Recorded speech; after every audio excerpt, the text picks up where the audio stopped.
Таз платформасында комиссия мүшесі толық шешім шығару үшін оған жеткіліксіз мәліметтер және файлдар болды.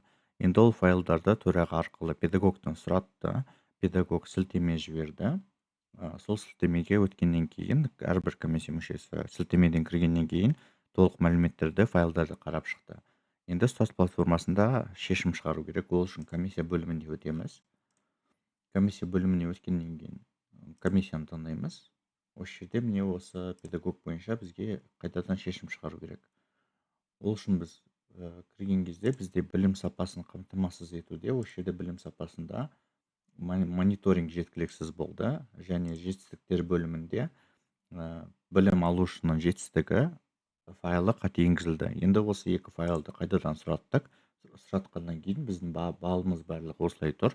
Бағалап шықтық. Енді бізге шешім шығарған кезде сол сілтемені көрсету керек.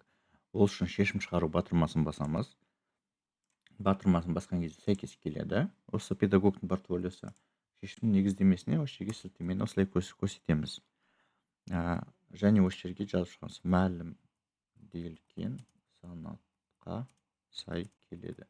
Мен мысалы ретінде жазып жаттым. Сіздер басқалай жазуларыңыз мүмкіндіктеріңіз бар.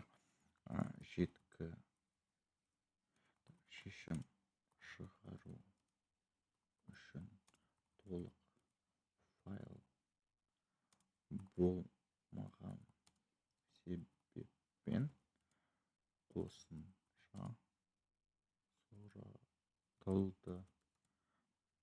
Сілтемесі көрсетілген. Осылай жазып шықсаңыздар болады. Жазып шыққаннан кейін қол қойып жіберу батырмасын басамыз. Осы жерде енді цифрмен қол қою керекпіз.